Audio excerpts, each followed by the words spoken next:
পরিক্রমা করতে গিয়ে বাস্তব ঘটনারই বলছি, অল্প 2-7 মিনিটের ভিতরে যদি অদ্বৈত না হতো কেমন হইতো গৌরঙ্গনি তোকে কত অমৃত কথা আজান পর্যন্ত আজান দিন বিকেলে আমার গৌরহরি কি অপূর্ব লীলা। সেই গৌরব আমি শান্তিপুরে পরিক্রমা করছি, করতে করতে ওখানে একজন বলছেন যে দাদা আপনি তো আসছেন, ওখানকার লোক তিনিও পরিক্রমা আসছেন, তো সে এখানে যে শ্রীধর পণ্ডিতের বাড়ি গিয়েছেন। কার বাড়ি? শ্রীধর পণ্ডিত। শ্রীধর পণ্ডিত না তো, এই পদে যান শান্তিপুরের কথা বলছি, ইস্কন মন্দিরের পাশে। তা বলছে দেখি না একটু শ্রীধরের বাড়ি। তখন ওই আশ্রমের ছেলেরা কৃষ্ণ আছে, আমার বৌমা আছে, আরও নবদ্বীপের অনেক ভক্তবৃন্দর সঙ্গে গিয়েছে। তখন সেই পথে যাচ্ছি শ্রীধরের বাড়িটা দেখবো, যে শ্রীধর লাভ ফোল কলাম সব ইচ্ছেন তার বাড়িটা যাবো। কিরকম বাড়িটা দেখতে গেলাম, অনেক দূর যাচ্ছে কিন্তু সে বাড়ি আর পাচ্ছে না। যেতে যেতে 1-1.5 কিলো 2 কিলো যাওয়ার পর আবার ফিরে আসছে। অনেকটা দূরে কৃষক কাজ করছে 3-4 জন, তারা কৃষক মাঠের কাজ করছে জম। এই আমরা যাচ্ছি আর ফিরে আসছি, দূর থেকে দাঁড়ায় একজন বলছেন দেখো বাবা মহাপুর কি করো না, সাধু বাবা আমাদের সাথে আরো নতুন হয়েছে, সাধু বাবা কোথায় যাচ্ছেন আপনারা? এই এক যাচ্ছেন আবার ফিরে আসছেন। তা আমরা একটু দাঁড়ালাম, দাঁড়ায় বসে বাবা আমরা একটু শ্রীধর পণ্ডিতের বাড়ি যেতাম, তা তো বাড়ি খুঁজে পাচ্ছেন, দাঁড়ান আমি আসছি। কি কৃপা বাবা, ভগবান বলেছেন তুমি যদি আমারে চাও আমিও তোমারে চাই, কিন্তু তুমি যদি টাকা চাও, টাকা কিন্তু একবারও বলে না আমি তোমারে চাই, এ জগতে আর কিছু বলবে না। যে যেতাম প্রবাদ জানতে, তুমি যদি আমারই চাও আমি তোমারে চাই, কিন্তু তুমি যদি সোনা চাও, দানা চাও, মানিক চাও, মুক্ত চাও, ওদের কাছে শোনো, ওরা একবারও বলবে না তুমি যদি আমারে চাও আমিও তোমারে চাই। কিন্তু আমার গোবিন্দ বলেছেন তুমি যদি আমারে চাও আমিও তোমারে চাই, কারণ তোমার সাথে আমার সাথে সম্বন্ধ ছিল, সম্বন্ধ আছে, এবং সম্বন্ধ টাকার সাথে আমার সম্বন্ধ ছিল না, এখনো নেই, ভবিষ্যতেও থাকবে না। ছুটে আসলো, এসে আমাদের সঙ্গে করে নিয়ে শ্রীধরের বাড়িতে গেল। দেখলাম বাবা শ্রীধরের ছোট্ট একটু জায়গা, অল্প একটু জমি, সেখানে লাউ লাগাতেন, লাউর বীজ করতেন, আর কয়টা কলা গাছ। ইসকনের ভক্তরা একটু নিদর্শন কোনো রকম শ্রীধরের সেই দারিদ্রতার সেই পরিবেশে শ্রীধরের জায়গা, দোকানে প্রণাম করলাম, প্রণাম টনাম করে একটু গায়ে শ্রীধরের চরণ চম্বিত মাটি, শ্রীধরের চরণ পরশে তো ধুলিকণা গায়ে খুব আনন্দ পেলাম। তা ওখানে একটু শ্রীধরের কথা আমরা বললাম। এবার ওখান থেকে ঘুরে এসে এবার বামন পুকুর নাম করে একটা বাজার, কি পুকুর বললাম বাবা? বামন পুকুর বাজারে আসে, ওখানে দেখলাম 7 কাজীর একটা সমাধি। এর আগেও গিয়েছি, আপনারা যারা গিয়েছেন 7 কাজীর একটা সমাধি, ওটাকে আমরা বলি সমাধি, মুসলমান বলে কবর। কত হিন্দুরা সেখান থেকে মাটি নিয়ে গর্ত হয়ে গেছে, সেই মাটি নিয়ে পবিত্র মাটি, 7 কাজীর সেই সমাধির মাটি, সেইখানে ওনার সমাধির পাশেই যে বাজারটা, ওই বাজারের নাম হলো বামন পুকুর। ওইখানে গেলে ওইখানকার মহাত্মাগণ বলছেন বাবা আপনারা তো দর্শন করতে আসছেন, একটা কথা শুনে, এই যে বামন পুকুর বাজারটা, এখানে কিন্তু শ্রীধর ওই থোড়মোসা কলা খোলা এখানে বিক্রি করতো ওই বাজারে। আচ্ছা এরকম কথা শুনলে কিরকম লাগে মনে বলো? তোমাদের সামনে যদি এরকম হয় কিরকম মনে হয়? কি আনন্দ পেলাম। এই বাজারে আমার শ্রীধর থোড়মোসা বেচতেন, কলা খোলা বেচতেন, আর থোড়গুলো কিরকম জানো বাবা? আমরা যেটা গন্ধে দেখেছি এরকম মোটা, এরকম 1 হাত লম্বা করে কাটা, খাটো করে কাটা। আর নৌকা পার হয়ে, গঙ্গা পার হয়ে এপারে এসেই আমার মহাপ্রভু ওই শ্রীধরের দোকানে আগে যেতেন, ঠিক কিনা? ওইসব দেখে কিন্তু আমার মহাপ্রভু বড্ড পছন্দ হতো, শ্রীধরের দোকানে আগে যেতেন। যে বলতেন শ্রীধর থোড় ধরতেন, এখন শ্রীধর এটা কত, থোড় তো লম্বা, এক মাথা শ্রীধর ধরতেন, আরেক মাথা আমার গৌরহরি ধরতেন। শ্রীধর চিন্তা করতেন আর যখন ধরেছে নিমাই এই থোড় নিয়ে চলবে, কারণ বলে তাই পারবো না, কারণ দুর্বল আমি। তখন সীতার ধরতেন এক কথা, আর মহাপ্রভু ধরতেন গৌরসুন্দর এক কথা, তাই টানাটানি করতে লাগলো। শ্রীধর বলতেন আমি দেব না, কালে বদ্ধকারী করে নিয়েছ, বলে আজকে আমি না নিব, তুমি দেবে না আমি নেব। কথা কি বুঝতে পেরেছি?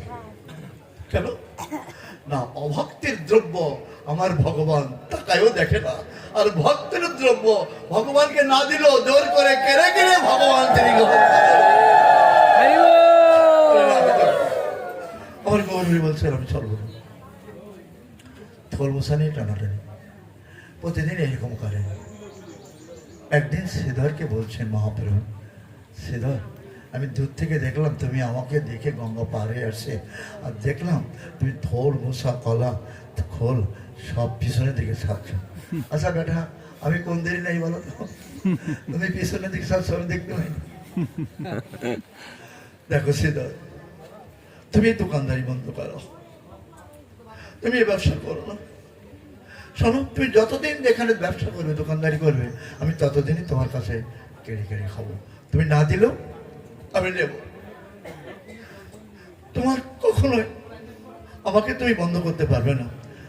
শ্রীধর বলছেন তোমার মতো খরিদ্দার আমার দরকার নেই।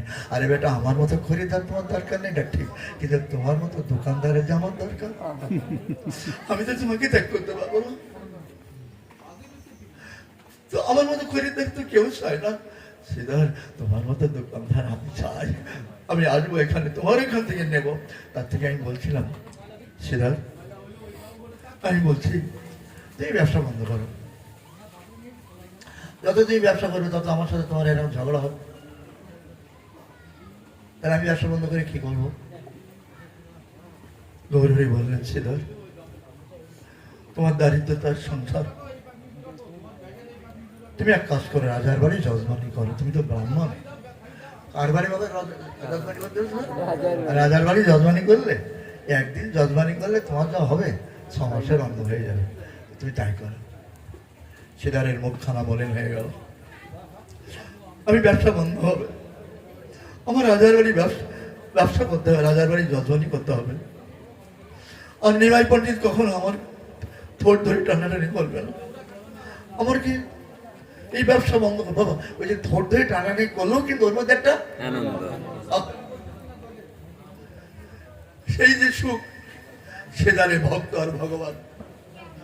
ভক্ত জানে ভগবানকে দিয়ে কি সুখ, আর ভগবান জানে ভক্তের সম্পদ দিয়ে কি সুখ। তুমি ব্যবসা করো। শ্রীধর বললেন শোনো প্রভু আমি তোমাকে একটা কথা শোনাবো। বলি কি কথা? বলে তুমি আমাকে ব্যবসা করতে বলছো, এই জন্য তোমাকে একটা কথা শোনাবো আমি। আচ্ছা বলো তো কি কথা শোনাবে? তা আমি একটা গল্প তোমাকে শোনাবো। একটা বৃক্ষে, বিরাট একটা বৃক্ষ, সেই বৃক্ষ অনেকগুলো পাখি বাস করে। পাখিরা কুলায় মানে বাসা বেঁধে বাস করে। প্রতিদিন সন্ধ্যার সময় পাখি আসে, কেউ যায় কেউ থাকে। কিন্তু হঠাৎ করে একদিন এমনভাবে শিলাবৃষ্টি আরম্ভ হলো। গল্পটা কি শোনাচ্ছে বাবা? শ্রীধর। কাকে শোনাচ্ছেন? মহাপ্রভুকে। বক্তা শ্রীধর, শ্রোতা আমার গৌর। যেমন শ্রোতা হরি বল, হরি তেমনি বল, হরি বক্তা। বল। মহাপ্রভু শুনছেন, শোনো প্রভু ওই পাখিগুলো ওই বৃক্ষে বাস করে।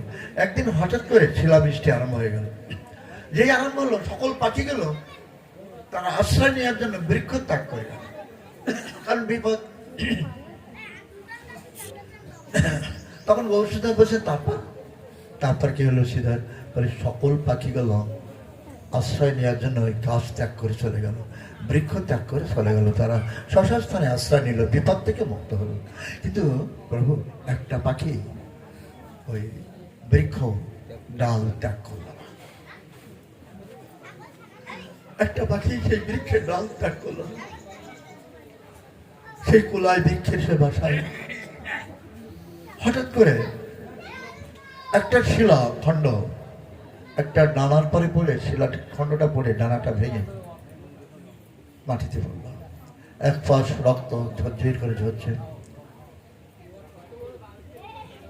শ্রীধর কথা বলতে বলতে কেঁদে ফেলছে। তখন আবার গৌরহরি বলছেন শ্রীধর তারপর? শ্রীধরের একটু দেরি হলে আমার শ্রোতা তো গৌরহরি দেরি সহ্য করতে পারছেন। তারপর তখন বলছেন প্রভু তারপর আরেকটা শিলাখণ্ড ওই পাখিটা মনে আছে তো, সব পাখি চলে গেছে, একটা পাখি ওই তারপরে আর একটা শিলাখণ্ড ওই ডানার পরে পড়ে আর একখানা ডানা ভেঙে গেল, ওই দুটি ডানাই সে শূন্য হয়ে গেল আর ঝিঝির করে রক্ত পড়তে লাগলো। তারপরে আর একটা শিলাখণ্ড ওই পাখিটার মাথায় পড়লো, পাখিটার মাথায় যখন পড়লো, পাখিটার মাথায় পড়ে ওই ছটফট করতে করতে করতে করতে কোলাই ত্যাগ করে ওই গাছের গোড়ায় এসে ছটফট করতে করতে গাছের গোড়ায় পাকতা, কিন্তু গাছটা কিন্তু ত্যাগ করেনি। প্রভু আমার কথাটা এই পর্যন্ত পাঠ করলাম, বলে সেটা তুমি যে কি বললাম তো কিছু বুঝলাম না, তুমি বুঝাই বলো। তাহলে প্রভু সেই বৃক্ষটা তুমি, আর ওই বৃক্ষের পাখিটা আমি। আমি সকল পাখিগুলো এই বিপদের থেকে বৃক্ষ ত্যাগ করে গেল, এই অধম পাখিটা কিন্তু ওই বৃক্ষের গোড়া ত্যাগ করি নাই। তা সেই পাখিটা আমি আর বৃক্ষটা তুমি। আমি প্রাণ ত্যাগ করবো না খেয়ে, তো ওই যজমানি করতে যাবো না যজমানের ঘরে, আমি এখানেই মরবো, তবে তোমার চরণ ছেড়ে আমি কখনো কোনোদিন যজমানি করতে যাবো না। সিদ্ধারকে জড়িয়ে ধরলেন, এতটা এতটা বিশ্বাস তোমার সিদ্ধার থামনা ধরে। যদি এটুকু কথা থেকে আমরা কি বললাম, যত বিপদ আসুক না কেন, বিপদের সময় তো আমাদের পরীক্ষা, বিপদের সময় পরীক্ষা। মীরা বলেছিলেন, সেই দুঃখের বলিহারি যায়, আমার এই সুখের মাথায় পড়ুক ছায়, যে দুঃখের ভিতরে থেকে এই ধীরে ধীরে তোমারে পাওয়া যায়। আসুন আমরা সকল বিপদকে উপেক্ষা করে, যত রকম বিপদ আসুক না কেন, একটা পাখি কিন্তু ওই বিপদ ওই বৃক্ষ ছাড়ি নাই। আমাদের মনে করবেন যে যত বিপদ আসুক না কেন, বাবা কালকে না আজ 3-4 দিন 5 দিন 7 দিন হয়েছে, আগে একটা অনুষ্ঠানে গেছিলাম ওই বর্ডারে, কোন জায়গায় বরিনি, বর্ডার চৌকাছা। তো ওখানে একটা ভক্ত এসে আমার সামনে এসে দাঁড়িয়ে বলছে যে প্রভু ওসব সালান টান দিয়েছে। বলে কি সালান দিয়েছো, কি সালান দিয়েছো? তার হরি নাম করা সালান দিয়েছে। বলে কেন, কি হয়েছে? আমার সাথে 1 সপ্তাহ খানি হয়েছে। বলে প্রভু সালান টান দিয়ে দিয়েছে। বলে কেন? তাহলে ওসব বাদ দিয়েছি। কেন, কি হয়েছে? তাহলে আমি সরলা বেরিয়ে দিলাম, বউ ডাটা দিলে, আর ভগবানের নাম আমি করবো। সিদ্ধারের কথা মনে হয়, আমি বললাম যে মহা ভালো কাজ করিস, সরলা বেরিয়ে বউ ডাটা দিয়েছে, ওই ভগবানের নাম তুমি করো। ভগবানের কি ভয় দেখালে, ও বেটা তো আর জাহাজ দেখালে।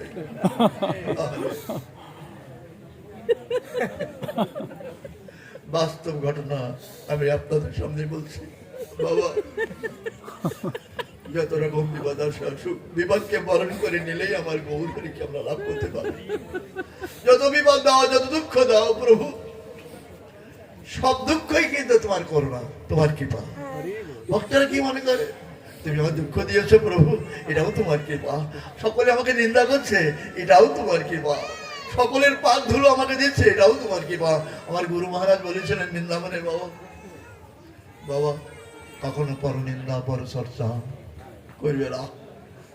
যে যুবা হরিনাম করবে, নিজেই যুবা যদি পর নিন্দা করো, তাহলে আর হরিনাম হবে না। যে কারণে হরিনাম শ্রবণ করবে, এই করে যদি পর নিন্দা শ্রবণ করে, হরিনাম হবে না। সাধুর বাজারে এসেছি আমরা, সাধুর সঙ্গে আলিঙ্গন করতে হবে, সাধুর পায়ে ধুলে গায়ে মাখতে হবে। সাধুর সাথে আলিঙ্গন করলে, তুমি যদি আলিঙ্গন করো এক সাধুকে, তোমার ভিতরে প্রেম নেই, ওই সাধুর ভিতরে প্রেম আছে, তাহলে তোমাকে তার সাথে আলিঙ্গন করলে ওই প্রেমে তুমিও প্রেম উদ্বুদ্ধ হয়ে তুমি হা গৌর করে ডাকতে পারবে। জড়াজড়ি করতে হয়, মহাজন বলছিলেন বাবা সাধুমুখী কথা, জড়াজড়ি যদি করতে হয়, জড়াজড়ি যদি করতে হয়, সাধুর অঙ্গ ধরে জড়াজড়ি করো। কানতে যদি হয়, সাধুর চরণ ধরে কাঁদো। আর গড়াগড়ি দিতে হয়, সাধুর চরণ ধরিতে গড়াগড়ি দাও। যে গৃহে আজকে আমরা হরিকথার আয়োজন করছি, হরিকথার শ্রবণ কীর্তন করছি, সাধুগুরু বৈষ্ণবের পদ্ধতিতে শিক্ষা হয়েছে, আপনাদের কাছে আমি একটাই প্রার্থনা, এই গৃহের মঙ্গল হোক। এই